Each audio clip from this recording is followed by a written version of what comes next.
Minister, would you also ring the bell, please?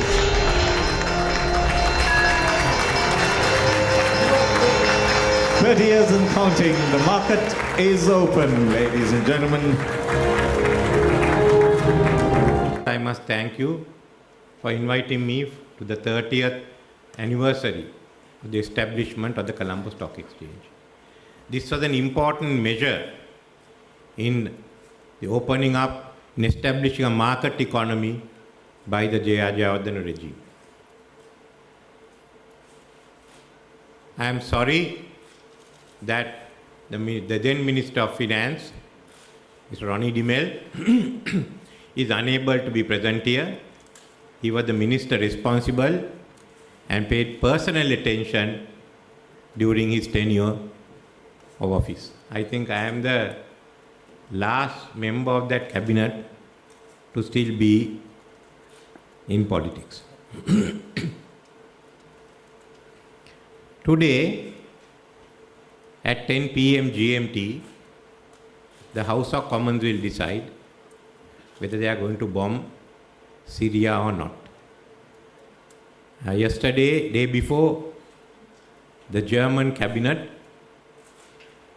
decided to commit its armed resources to the expanding war against ISIS in the Middle East.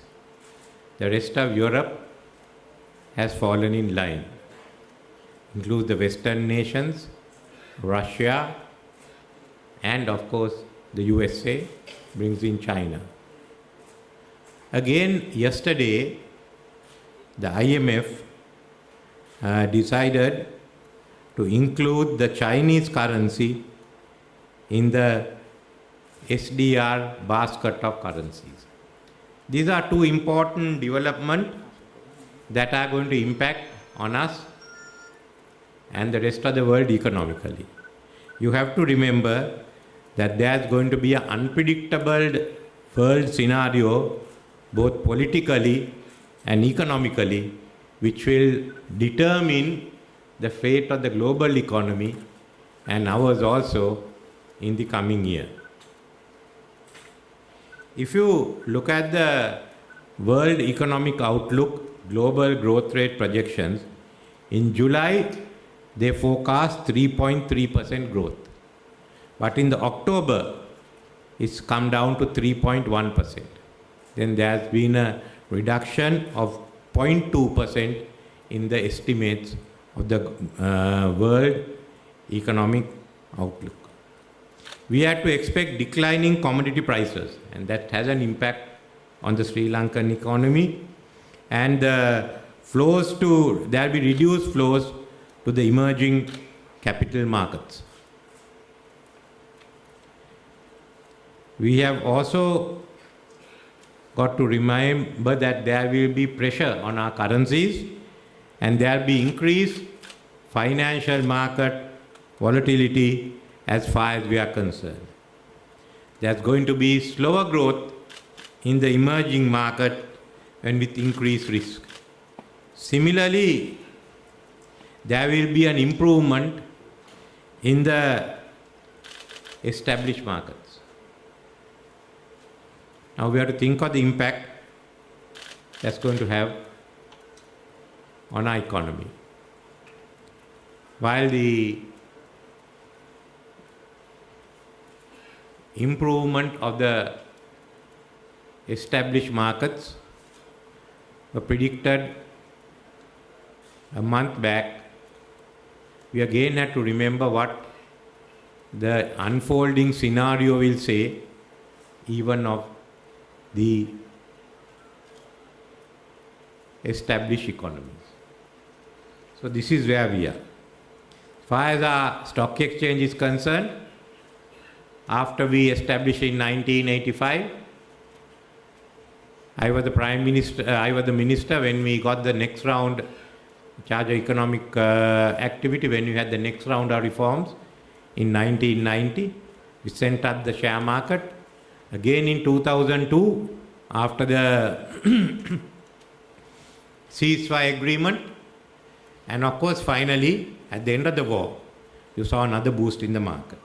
But that was the background of the 2008 global financial crisis, and we have to remember there was the interest rates, the federal interest rates came down, no longer attractive to invest in the West, and Chinese credit was available.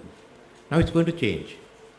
In 2016, the federal interest rates have to increase. That is one sure sign that President Obama wants to show the American electorate that under his administration, the economy has improved and the interest rates are gradually crawling back to normal.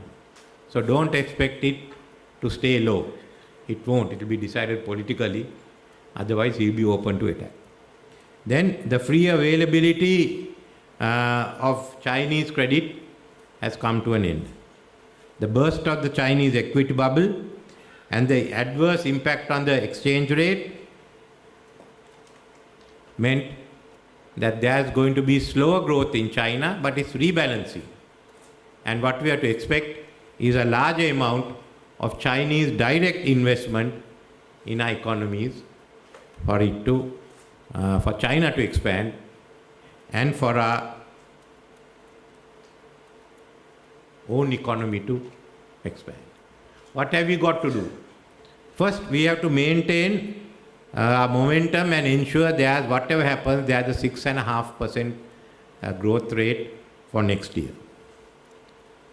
There may be some unforeseen circumstances, which case not only our economies, but the whole of most of the emerging market economies will have to take a downward plunge. But that's not going to be on macroeconomic policies. It's going to be something outside that. But then from 6.5%, whatever be the problems we face, we have to go to a higher growth rate. We have to achieve 8%, and we have to ensure sometimes we can get 9%. Now these are difficult tasks, but not impossible. We have to do this because by 2030, we must become a high income country. So all our efforts have to be mobilized to achieve this demand, this goal. What did we do with the mini budget of 2015? We increased the aggregate demand so that there was a surplus in the hands of the ordinary people. It is already seen, of course, in the increase in demand for goods, of consumer goods. But there is still a lot of available and untapped consumable income in our economy, especially in the balance sheets of some of our companies. Now we have to find ways and means to ensure that all this is directed towards investments. We have to have structural reforms to facilitate investment and growth. We want to ensure an expanding and a strong middle class in this country. So it's in this background that the Minister of Finance had to present the budget. As I said, a lot of what happens next year is not in his hands, nor in our hands. It's going to be hands in actors outside this country. You have to remember that. I was reading the report by Modi, the Moody's report, where they were talking of a high deficit. Yes, we will have a high deficit initially. But as investments comes, as revenue grows and bring more and more people into the net and more incomes into the net, then we should be able to achieve our target of a 3.5% deficit in 2020. That's the way to go. Our first focus is on the state enterprise, and we will ensure that there is better performance by the state enterprises in the coming few years. We are keeping the 2020 deficit target, so the state enterprises have to make a contribution to the national economy and to the state revenue. We are also paying attention to the fundamentals of a highly competitive social market economy, which means there has to be free education, there has to be free health, there has to be subsidized housing available for the people. including a large number of executives who now have to travel 1.5 hours to come to Colombo and 1.5 hours to go back. Just imagine the savings on time and the impact on all our businesses if we can have high-rise middle-class housing closer to Colombo and a better traffic system in the city. Just look at that impact. What are we going to do? Well, we are looking in terms of developing the many sectors we have mentioned, but especially I must mention the megapolis, which is important to make Sri Lanka, Colombo into a megapolis. And hopefully, if the Port City project gets on the way, I think there will be some form of landfill there. Then that could have the makings of a special business and financial district, which will be a unique one in South Asia at the Treasury, and we have discussed. So to carry all this out, we have the Economic Management Committee of the Cabinet, which has many senior members from both parties and those involved in economic matters. I have the Policy Development Office, which is responsible for economic policy, domestic policy and global policy, headed by Charita Ratwatta, and the Institute of Policy Studies, which will be headed by Razin Sali. We have Agency for Development and International Trade Agency, both of which will also start functioning by early next year. We will have the Sri Lanka Economic Forum early next year, but it also brings in the Harvard University Center for International Development, will help us along. There will be Ricardo Hausman, I think, will be visiting Sri Lanka in some time in December before the forum starts with George Soros. I've also, as I've mentioned in Parliament, we've also asked the IMF to help us to rewrite the tax code and the need to have a standby agreement. So this is in short the economic scenario and the budget that we have. The budget we have gone through, the second one from Mr. Ravi Karnayaka, is very much like the Sinhala New Year. Firstly, at the end of the old year, you give a bonus and people start spending. That was what the mini budget is for. Then you have a Nonagate, when you get everything ready. That's what we are now. And then in 2016, we'll have the actual New Year that will take place. We have to move away from the old economy into new, but there are spending that we have to carry. And I must tell you that we still don't know how much of debt has been left behind our predecessors. So we may have to bring a contingencies liability bill to Parliament sometime next year, and the Parliament will make recommendations for Parliament to decide how the additional revenues are being raised to pay for these expenditures. So as far as the stock exchange is concerned, the stock market is concerned, the securities are concerned, we require an efficient and transparent stock market. And to help this, we are prepared to have some of the public sector entities being listed next year to ensure that there is growth, and then we again will be rebalancing out of the funds that originally came here, in emerging markets, which will go back into the Western markets. But to do so, we have to address a few issues.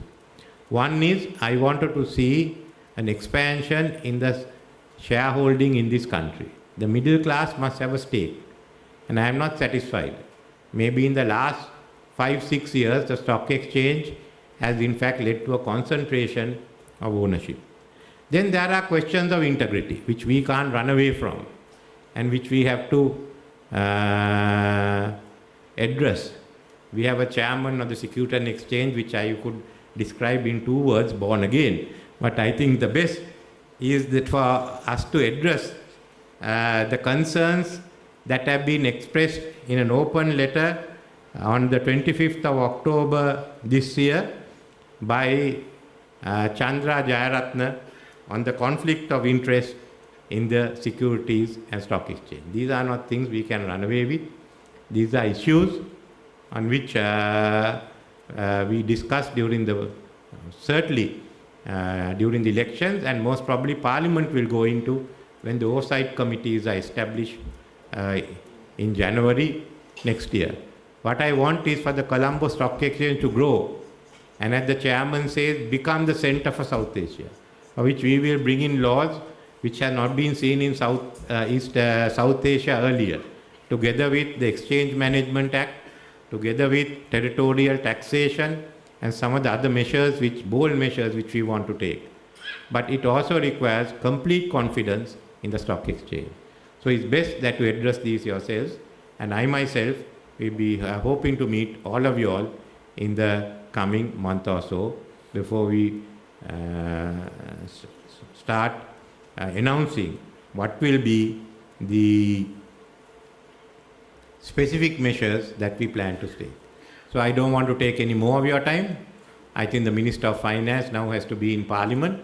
This is the last day of the second reading of the budget. So thanking you again. Let's all hope that there will be a strong stock market reflecting a strong economy which we are pledged to create. Thank you.